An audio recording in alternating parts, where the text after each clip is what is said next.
Good morning everyone. Today we will study about grammar in, on, above and below.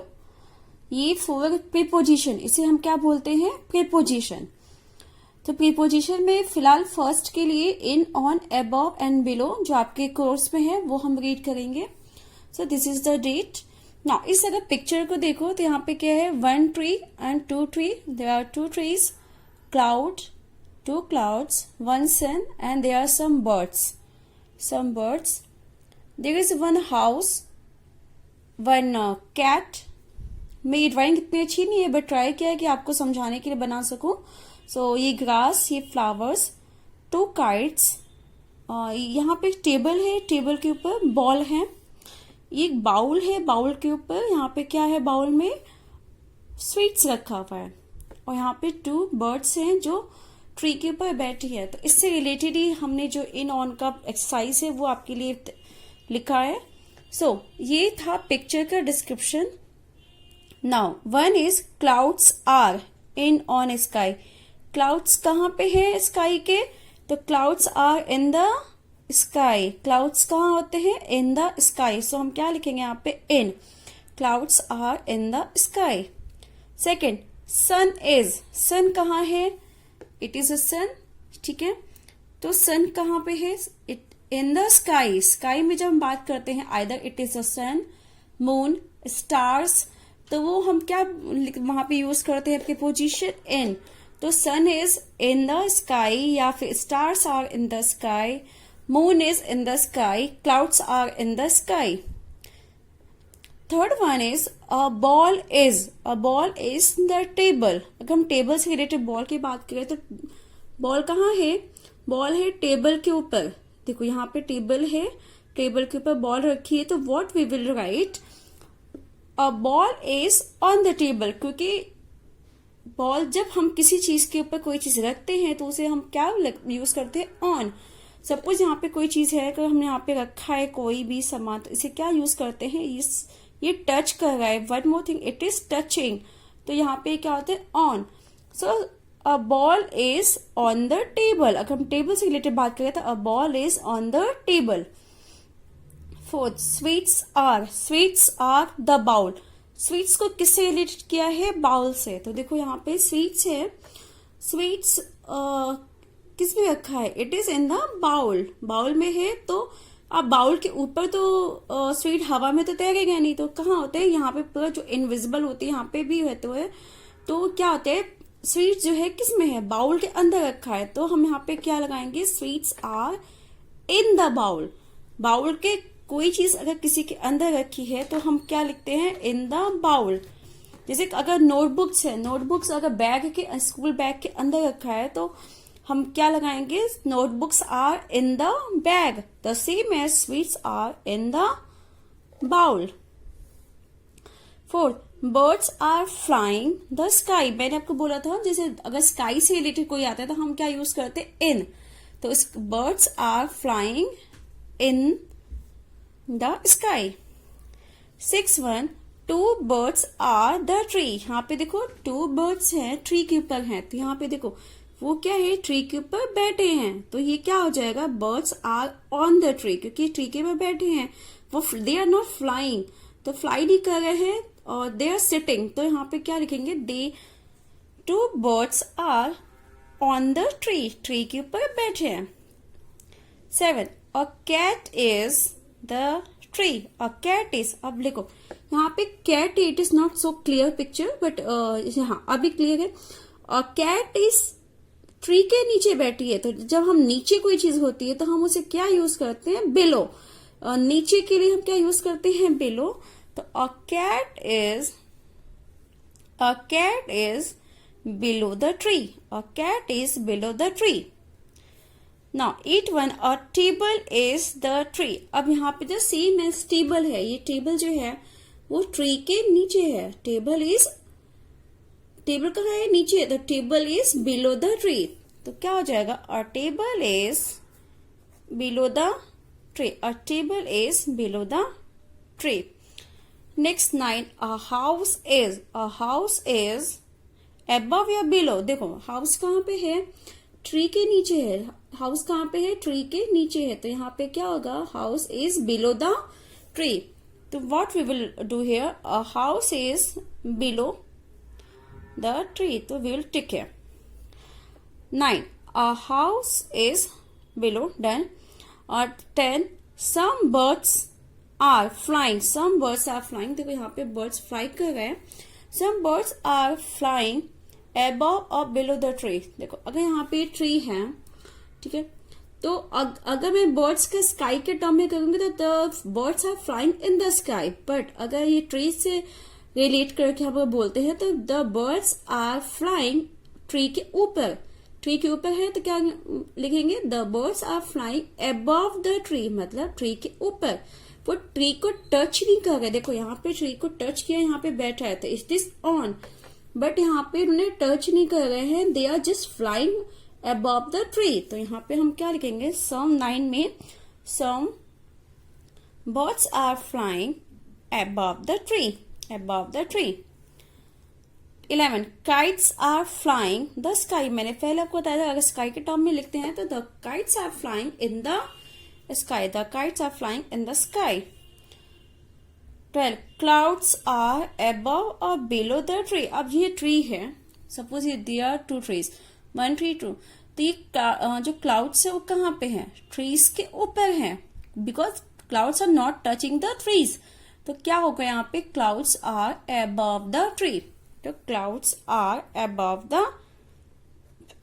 Tree. तो ये हमने यहाँ पे टिक किया है, बट हमें यहाँ पे जो डैश दिया हुआ है यहाँ पे फिलअप्स के लिए, यहाँ पे हमें उसको लिखना भी है। Okay, so we will write, ये इस तरह से इन, ऑन, अबव और बिलो का कॉन्सेप्ट होता है। तो ये आपकी जो एक्सरसाइज थी बुक में वो मैंने आज करानी है। देखो दिस इज सेम है, देखो यहाँ पे क्या है, man and a boy are in the park है, ये बड़ा सा, तो यहाँ पे क्या है, a man and a boy are in the park, वो पार्क के अंदर बैठे हैं ना कि पार्क के ऊपर। तो क्या हो जाएगा, अगर सपोज आप घर में है तो you are in your home, you are in garden, you are in school, तो स्कूल के अंदर है तो इस तरह से हम इन यूज करते हैं।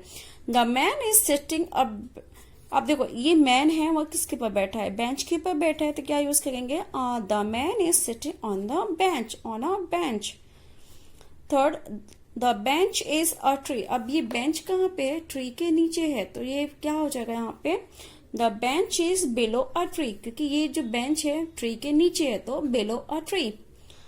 A baby is flying a sorry, a boy is flying a kite, a boy is flying a kite, the kite is the river, ये नदी है, इस नदी के ऊपर है ना ये काइट, तो यहाँ पे हम क्या लिखेंगे, the kite is above the river, the kite is above the river. तो ये है हमारा इन ऑन का कॉन्सेप्ट एंड अबव बिलो का, तो ये आपको होमवर्क है पेज नंबर 41 में। नेक्स्ट उसके बाद page number 15 in worksheet chapter 5 time to play question bank. Question 1, what makes sound beep beep, क्या साउंड करता है बीप बीप, तो answer is the clock makes sound beep beep, क्योंकि clock ही था जो सवेरे अलार्म सेट करते हैं तो क्या करते हैं, beep beep. Second, what is on the table, table के ऊपर क्या रखा था, तो हमने आपको समझाया था, दिखाया भी था पिक्चर में, the clock is on the table. Question 3, who jumps out of bed, कौन जम्प करता है बेड से, तो Sameer jumps out of bed, कौन जंप करता है, तो Sameer jumps out of bed. Now question 4 is who is ready to go, तो Sameer is ready to go, क्योंकि समीर को खेलने जाना होता है तो Sameer is ready to go. तो ये देखो सम टाइम क्या होता है, क्वेश्चन में हम सिर्फ क्वेश्चन वर्ड जो है वो कट कर देते हैं, उसकी जगह सिर्फ एक वर्ड लिख देते हैं और सारा आंसर कंप्लीट हो जाता है। लाइक हु कट किया, समीर लिखा तो Sameer jumps out of bed, the same as cut who, and यहाँ पे क्या लिखना है, Sameer is ready to go, तो आपको पूरा आंसर हो जाता है और पूरे आंसर को आपको लर्न भी नहीं करना होता है। It is only a trick कि आप किस तरह से बहुत ही इजिली क्वेश्चन के आंसर्स को लर्न कर लेते हो और वो भी स्पेलिंग मिस्टेक के बिना। Now question 5 is what does look out of the window, window के बाहर क्या दिखता है, तो Sameer looks out of window, कौन दिखते हैं? Sameer looks out of window and it is dark, बाहर क्या दिखता है? इट इज डार्क, क्योंकि उसको ऐसा लगता है कि इट इज इवनिंग और it is a play time, but उसकी मम्मा क्या बोलती है? No, it is a morning 6 o'clock। तो वो बाहर दिखता है विंडो के और वहां पे क्या दिखता है? It is dark outside. Question 6, what does Sameer do after he opens his eyes? Sameer क्या करता है जब उसकी आंख ओपन होती है, खुलती है, मतलब वो जब सो के जगता है? तो Sameer gets ready, Sameer ready होता है, क्यों? टू गो टू प्ले, वो बाहर खेलने के लिए जाने के लिए समीर रेडी होता है। Question 7, what does Sameer tell his mother? Sameer अपनी मम्मा को क्या बोलता है? तो Sameer says it is 6 o'clock, ये 6 बज गए हैं, and it is play time, और ये उसके खेलने का टाइम है। So this was the 1 to 7 question answer from page number 15। Now page number 17 in worksheet same as circle the doing verbs in the following sentences। हमें इसको circle करना है doing verbs को, मतलब doing words को। तो 1 is brush my teeth twice a day। तो हम teeth को क्या करते हैं? ब्रश करना। ब्रश करना क्या होता है? doing word, so we will circle it। B, the sun shines in the sky। सन क्या करता है? shines, shine मतलब चमकना, सूरज जो है चमकता है आसमान में, तो शाइन्स क्या हो जाएगा? Doing word for it. C, Harpreet and Jasmeet know the poem. Harpreet और जसमीत क्या है? They are the names, this are the names. तो हरप्रीत एक नेम है, जसमीत, तो यहाँ पे नो मतलब जानना, वो लोग क्या जानते हैं? पोएम। तो जानने का क्या होता है? Doing word no. D, he snores while sleeping, वो सोते समय क्या करता है? स्नोर्स का मतलब खर्राटे लेना, जो बहुत तेज से खर्राटे लेते हैं उसे क्या बोलते हैं इंग्लिश में? स्नोर्स। ही स्नोर्स वाइल स्लीपिंग, सोते समय वो खर्राटे लेता है। ई, नीति wipes the table with the yellow clothes. नीति क्या करती है? टेबल को साफ करती है विद पीले रंग के कपड़े से, मतलब येलो क्लोथ से। वाइप्स का मतलब पोंछना, जो हम पोंछते हैं तो उसे क्या बोलते हैं? Wipes in English. Okay, second one, choose the correct form of the verbs from the brackets and complete the sentence. हमें कंप्लीट सेंटेंस करना है, यहाँ पे वर्ब्स जो दिए हुए हैं उनको फिल करना है। तो फर्स्ट वी, वी मतलब क्या होता है? वी प्लूरल होता है, एक से ज्यादा होता है। जब एक से ज्यादा होता है तो वहां पे हम एस नहीं लगाते हैं। तो what we will write? We wake up early in the morning, हम सवेरे जल्दी सोकर जगते हैं। B, my grandmother, grandmother only one person, only one person होगा तो यहाँ पे क्या लगेगा? वर्ब में एस। तो my grandmother peels cucumber, cucumber को हम हिंदी में क्या बोलते हैं? खीरा, cucumber. C, Rishi reads the newspaper every morning. यहाँ पे देखो Rishi is a single person, एक सिंगल है, तो वहां पे हम वर्ब में एस यूज करेंगे। तो Rishi reads a newspaper every morning. D, aunt Sangeeta sings very well. जो संगीता है शी इज आंट, तो क्या कहते? सिंग्स वेरी वेल मतलब वो गाना गाती हैं बहुत अच्छे से। सिंग्स वेरी वेल, जहाँ पे सिंगल वन है तो हमने एस यूज किया है। डी, रैबिट ईट कैरेट्स। अब देखो यहाँ पे एस, रैबिट्स है मतलब बहुत सारे रैबिट्स हैं, तो यहाँ पे जब बहुत सारे होंगे तो यहाँ पे वर्ब में हम एस यूज नहीं करेंगे। तो यहाँ पे क्या होगा? Rabbits eat carrots. तो ये हुआ हमारा page number 17 and comes to page number 18। It is page number 18। Let's read. Sounds that animals make are also doing word. जो साउंड निकालते हैं एनिमल्स वो भी डूइंग वर्ड्स होते हैं। Examples, a dog barks, dog भौंकता है तो क्या होगा? A dog barks. और लॉयन रोअर्स, और लॉयन जो दहाड़ते हैं, और एनिमल्स टाइगर दहाड़ते हैं, उनको इंग्लिश में क्या बोलते हैं? Roars. The same as match the animals in column A with their sounds in column B. Column A में एनिमल्स नेम है, कॉलम बी में उनके साउंड्स हैं। क्या है? अ काउ, काउ की कैसी आवाज आती है? मू करके बोलते हैं ना, अ काउ मूज। सेकेंड, अ गोट, अ गोट कैसे? ब्लीड्स, गोट की साउंड को हम क्या बोलते हैं? ब्लीड। थर्ड, कैट, कैट का क्या होगा? मू। म्याऊ, म्याऊ जो करके आवाज करते हैं तो उसे म्याऊ। फोर्थ मंकी, और मंकी चैटर्स, जो मंकी की साउंड होती है इसे क्या बोलते हैं, चैटर्स।